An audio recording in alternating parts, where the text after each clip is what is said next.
Hello everyone, কেমন আছো সবাই? আজকে আমরা পড়ব ক্লাস 4 এর page number 73। Talking with a Nepalese boy. নেপালের একটা ছেলের সাথে কথা বলা। তো আমরা গত দুইটা ক্লাসে পড়ছি, আজকে বাকিটা পড়ব। 2.2 তে বলছে রাইট দ্য অ্যানসার্স, উত্তরগুলি লেখো অফ দ্য ফলোইং কোশ্চেন্স, নিম্নলিখিত বা নিচের প্রশ্নগুলির। তো দেখো আমি উত্তর দিয়ে দিছি। এ নম্বরে বলছে ওয়ার ডিড মানে কোথায় জেরিন গো, জেরিন গিয়েছিল উইথ হার প্যারেন্টস তার পিতামাতার সাথে।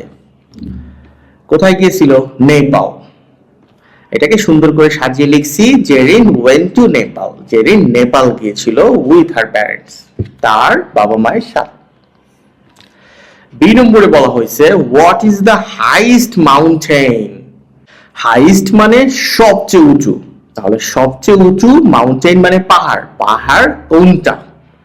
ইন দ্য ওয়ার্ল্ড পৃথিবীর মধ্যে। মাউন্ট এভারেস্ট, মাউন্ট এভারেস্ট এটুক দিলে উত্তর হয়ে যাবে। তুমি চাইলে পুরোটাও দিতে পারো, যে highest mountain in the world is Mount Everest. তোমার ইচ্ছা, তুমি এটুকু উত্তর দিতে পারো। সি নম্বরে বলছে হোয়াট ইজ দ্য মানে কি মোস্ট পপুলার সবচেয়ে জনপ্রিয় ফেস্টিভ্যাল মানে উৎসব ইন নেপাল। কোনটা? দশাইন। শুধু দশাইন উত্তর দিলেও হয়ে যাবে, অথবা তুমি এখান থেকে উত্তরটা দিবা the most popular festival in Nepal, এরপরে ইজ দশাইন। ডি নম্বরে বলছে হোয়াই ডু কেন মেনি ফরেন টুরিস্ট অনেক তোমার বিদেশি পর্যটক, টুরিস্ট মানে পর্যটক, ফরেন মানে বিদেশি, ভিজিট নেপাল নেপাল ভ্রমণ করে, ইচ ইয়ার প্রত্যেক বছর। দেখো এটার উত্তর এখান থেকে দিব, ওটুকু লেখার দরকার নাই।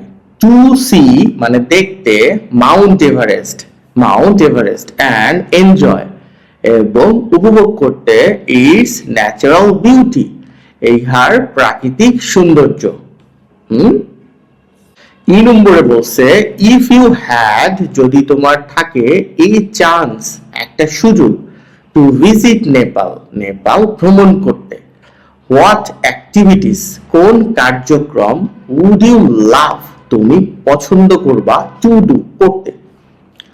আই উড লাভ আমি পছন্দ করব টু ভিজিট টেম্পলস তোমার টেম্পল বা মন্দিরগুলো ভ্রমণ করতে। হ্যাঁ, see Mount Everest, Mount Everest পাহাড় দেখতে, অ্যান্ড এনজয় এবং উপভোগ করতে ফেস্টিভ্যালস ইন নেপাল নেপালের ফেস্টিভ্যালগুলো বা উৎসবগুলো। তো কেমন লাগলো ক্লাসটা? ভালো লাগলে তোমার ফ্রেন্ডকে শেয়ার করে দিও, আর সাবস্ক্রাইব না করে থাকলে করে দাও। ভালো থেকো তুমি।